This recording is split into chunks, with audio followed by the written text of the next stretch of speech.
So this video is integrated 1. It is the semester 2 final review. Second part of classwork number 4. This is on the unit 8 exponential function part. So what they want us to do is they want to have us graph this by hand, and they have a table here for us. So what I would recommend doing is maybe doing -2, -1, 0, 1, 2 for each of these. That way we get some negatives, some positives, and 0.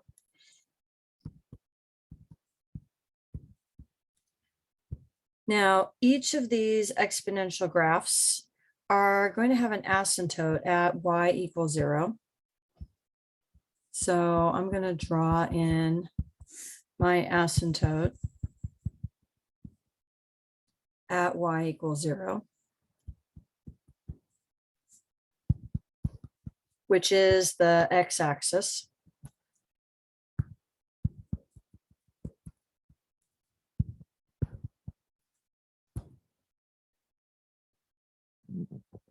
And when I substitute these values in, I am going to be doing 2 times 3 to the -2nd, which is really 2, and then 3 to the -2nd is 1/9. So I'm going to get 2/9. 2 times -3 to the -1st. So that is going to be 2 times, and sorry, it should be a +3. I apologize. 3 to the -1. So 3 to the -1 is going to be a 1/3. So I'm going to get 2/3. When I raise something to a negative power, it's going to be the reciprocal. 2 times 3 to the power 0. When I raise something to the power 0, I get a 1. So that's going to be 1, which is going to leave me with 2. And let me just do the rest down here. 2 times 3 to the 1st, that's going to be 2 times 3, which is 6. And then 2 times 3 to the 2nd is 2 times 9, which is 18. Another way of thinking about this right here is going to be our y-intercept. That's where I'm going to start on the y-axis. And you see right here, that is my 0. So I am going to have a point at, let me make that smaller, sorry. I'm going to have a point at 2. And then what's happening, this 3 right here, this is my multiplier. Okay, that is my multiplier. So I multiply by 3. So if this is 2, the next one's going to be 3 times more, which is 6. So 1, 2, 3, 4, 5, and it's going to be off the graph. Now going backwards, if I was going to try to get a 2/3 in, so 2/3 would be, let's say, about here. Okay, and 2/9, let's just kind of approximate it here.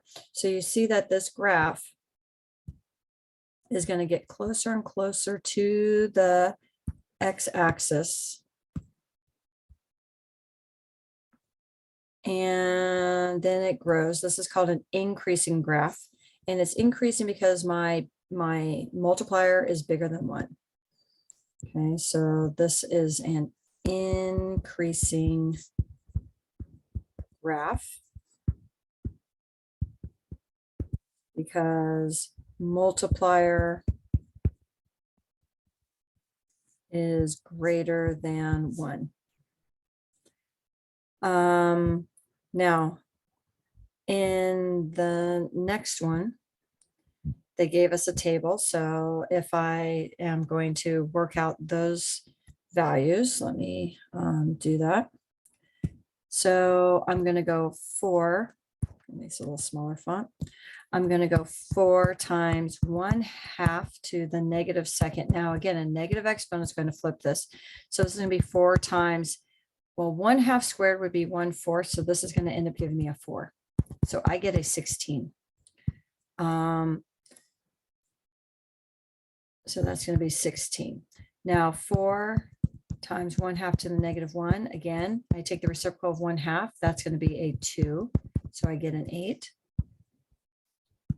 4 times 1/2 to the power 0. Anything raised to the power 0 is 1. So I get 4 times 1 or 4. When I take 4 times 1/2 to the first, that is going to be 4 times 1/2, which is going to give me a 2. And 4 times 1/2 squared, 1/2 squared is 1/4. 4 times 1/4 is 1. So my -2, I'm not going to be able to fit that one on my graph. My -1, I can't. Let's do my 0, which is 1, 2, 3, 4. Okay. My 1, which is 2. My 2, which is 1. Now what's happening every time is I am timesing by 1/2, timesing by 1/2, timesing by 1/2. Now, just like the other problem, this is my y-intercept. Okay, your A is your y-intercept. That's where I'm starting. The other number that's raised to the power x, that is going to be our multiplier. Okay, so that is our multiplier. So when I graph these, I start at my y-intercept, which is 4. Then I take 1/2, which is 2. I take 1/2, which is 1. I take 1/2 of that, which would be 1/2, and so forth. And then I'm going to have a decreasing graph. And again, this one is decreasing because our multiplier is less than 1. Multiplier is less than 1. On letter C, I am going to be doing 0.5 times 2 to the -2. When I do that, that's going to be a 0.5 times 1/4. Okay. Now, 1/2 of 1/4, because 0.5 is a half. 1/2 of 1/4 is a 1/2. I have a 0.5 times 2 to the -1st. So I'm going to have a 0.5 times the reciprocal of 2, which is a 1/2. And 1/2 of a 1/2 is a 1/4. Then I am going to be taking 0.5. And I am going to be timesing it by 2 to the 0. And sorry, I messed up here. 1/2 of 1/4 is 1/8. 1/2 of 1/4 is 1/8. So that's my mistake here. So 0.5 times 2 to the 0. 2 to the 0 is a 1. So I get 0.5 or 1/2. When I take 0.5 times 2 to the first, 1/2 of 2 is 1. And when I take 0.5 times 2 squared, I get 0.5 times 4. 1/2 of 4 is 2. So we can plot these. Now, when I'm doing this, I would, again, pay attention to my y-intercept, okay? My y-intercept is a 1/2. So I would have my point at a 1/2. And then this 2 means I'm doubling. So I'm doubling a 1/2, which gives me 1. I'm doubling 1. That gives me 2. I'm doubling 2. That gives me 4. I'm doubling 4. That gives me 8. And then going backwards, this would be a 1/4 and a 1/8. So in this situation, this is going to be an increasing graph. And again, this 2 is going to be our multiplier. Okay, I'm multiplying by 2. So if I was graphing this without a table, I would start at my 0.5. I'm going to double. So if I double 0.5, I get 1, double again 2, double again 4, And that's my graph. On the next section, we are doing some word problems. So on this, it is saying in 1985, there were 295 cell phone subscribers in the small town of Centerville. The number of subscribers increased by 75%. Okay, so 75% increase after 1985. How many cell phone subscribers were there in 1994? So for this, let me just get my calculator up. So for these problems, your format is going to be y equal a times b to the power x, where a is our multiplier. I'm sorry, a is our start. Okay, so a is our start. B is our multiplier.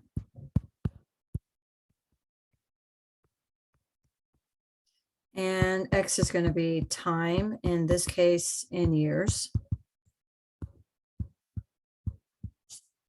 Now, when we want to find our multiplier, if we're increasing by 75%, that means we have 100% added with 75%. And so now we have 175%. So every time we want to find 175%, I move my decimal 2 places and I get 1.75 as my multiplier. Now, the 295, that is my initial amount. Okay, that is going to be my A. And again, my multiplier is going to be this. So I'm going to write y is equal to 295, which is my start, times my multiplier, which is going to be a 1.75 raised to the power x. Now we want to know how many cell phone subscribers were there in 1994 if this 295 was in 1985. So I am going to be taking 1994 minus 1985, and I am going to get 9 years. So that's what I'm going to be putting in for my x. So I'm going to have y is equal to 295 times 1.75 to the power 9. So 295 times 1.75 raised to the power 9, I end up with 45,411.35. So about 45,411 phones.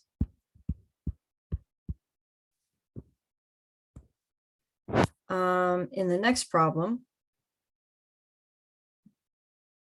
it says in each year, the local country club sponsors a tennis tournament. Play starts with 129 participants. During each round, 1/3 of the players are eliminated. But you want to be careful with the wording. We don't want to know how many are eliminated. We want to know how many remain after 5 rounds. So if 1/3 is eliminated, that means that 2/3 remain.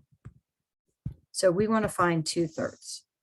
So we're going to have the same type of a setup. Y is equal to A. Our A is going to be 129 times our multiplier, which is 2/3, because we're going to have 2/3 each time remaining, to the power x, where that's our number of rounds.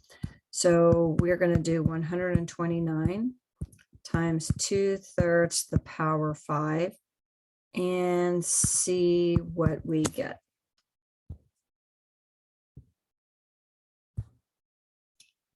So 129 times 2/3, whoops, forgot my 3, 2/3 raise the power 5, and I end up with 16.99, so about 17 players.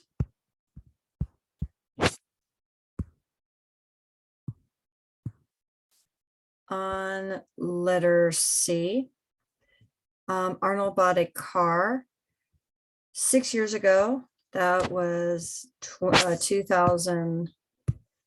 Okay, that was 6 years ago. The price has decreased by 13%. How much is the car worth now? How much now? And then how much in 4 years? Okay. So I am going to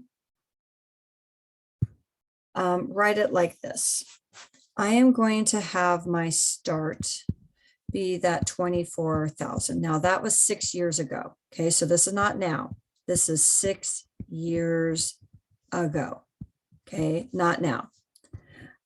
It needs to decrease by 13%. So if it's decreasing by 13%, I'm losing 13% from 100.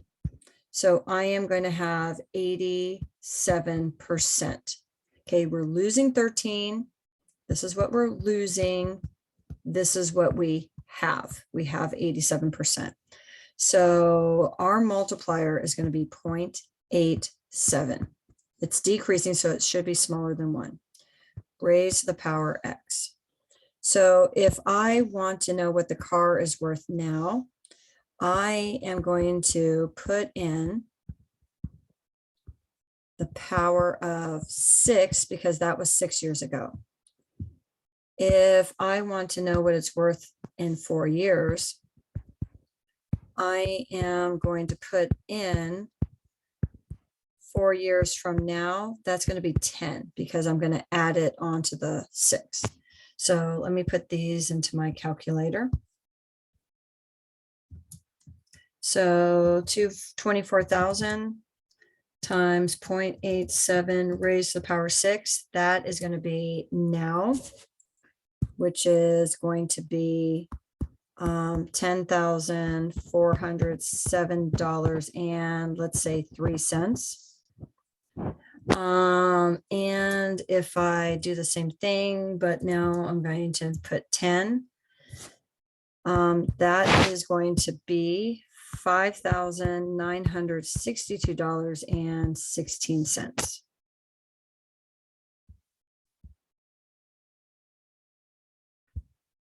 On number 3, these are exponential equations. We want to complete the table and come up with an equation. So our equation is going to be of the form y equal a times b to the power x. Okay, now our a is our y-intercept, and our b is our multiplier. So when I'm doing this first one, the way I'm going to think about it is this is really 2 times my b, 2 times b squared, 2 times b cubed, 2 times b to the 4th, and this was really 2 times b to the 5th. So I'm going to take 2 times b to the 5th, and that is going to equal 12. I'm going to divide both sides by 2. And then I am going to take the 5th root. So b is going to be the 5th root of 6. And so if I take the 5th root of 6,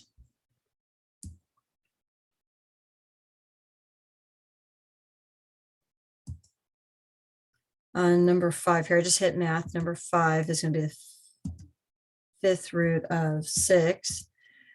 I get about a 1.43. So I get about a 1.43. Okay, I'm approximating it. So what I'm going to do is I'm going to actually keep it here in my calculator, and I am going to times this by 2, and I get a 2.86. So this value here is going to be a 2.86. I'm going to times it by, and I'm just highlighting, oops, here, let me do it like this. I'm going to times it by this answer up here. It's hard to see, but I'm highlighting the answer right there. And see, it's printing it for me. So that's going to be a 4.09, 4.10. I am going to times it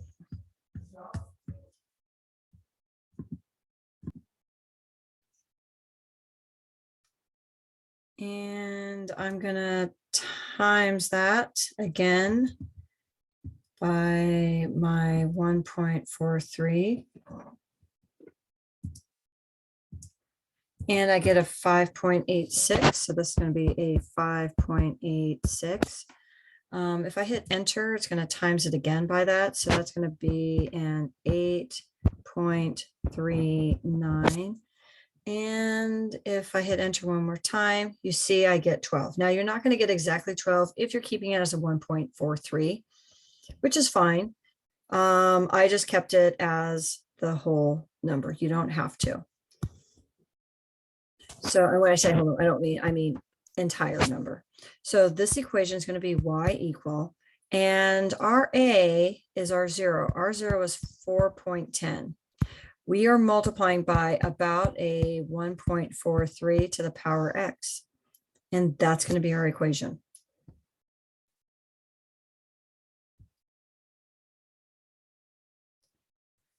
On this next one, this is going to be a 256b, a 256b squared, and this is going to be 256b to the third. So I'm going to have 4 is equal to 256b to the third. I'm going to divide both sides by 256. And when I put this into my calculator, okay, I'm going to put it in as a fraction.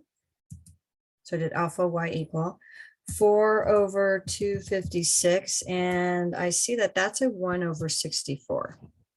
Okay, that reduces to a 1 over 64. And some of us might know what the cube root of that is. Some of us may not. So now I'm going to cube root both sides. I'm going to cube root this, and I'm going to cube root this. So when I cube root this, I'm just going to hit math number 4, and I'm going to come steal this, and I get a 1/4. That is my b. Now, in this case, I don't know my 0. So if I was going backwards, if I am multiplying by 1/4, okay, if I'm multiplying by 1/4 and going backwards, I am dividing by 1/4, which really means I'm multiplying by 4. So if I take 256 times 4, I'm going to get 1024. So our equation is going to be y equal 1024, which is our a, times 1/4 or 0.25, you might have had it as a decimal, raised to the power x.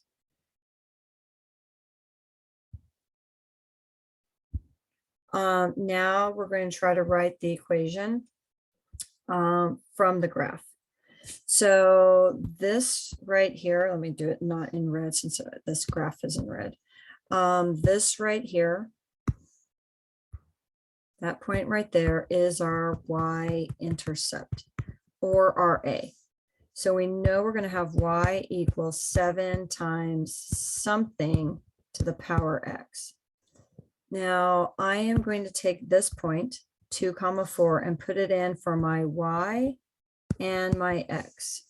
So I'm going to have 4 is equal to 7 times b squared I am going to have 4/7 is equal to b squared. I am going to take the square root of both sides. Now, normally when I take the square root, I get a positive and a negative, but you can't have a negative b with an exponential equation. So I am going to get my square root, it's a square root. Get my square root of 4/7.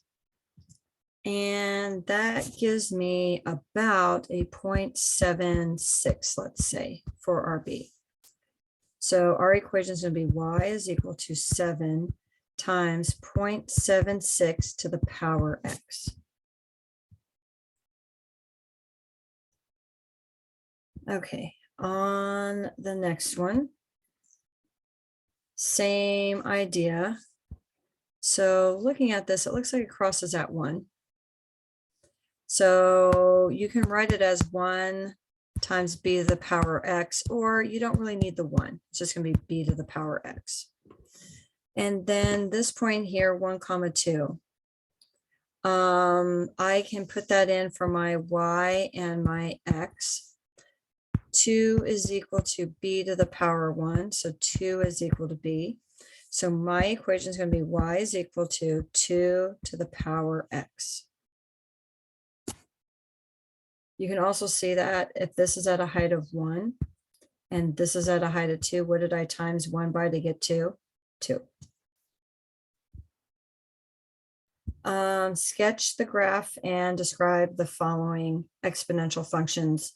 Okay, so first off, this right here is going to be our y-intercept. This right here is going to be our multiplier.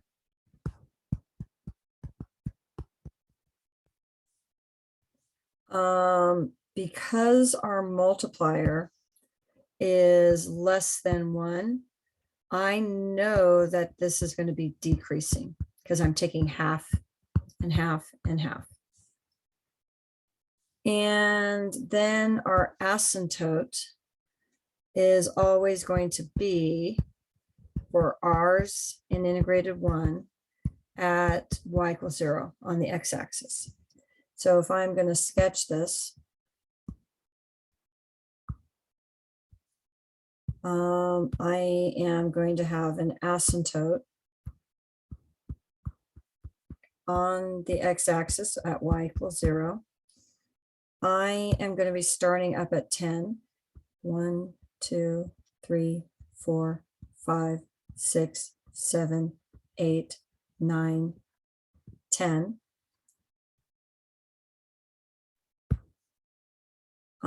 And then what's happening is we're going to be going half each time.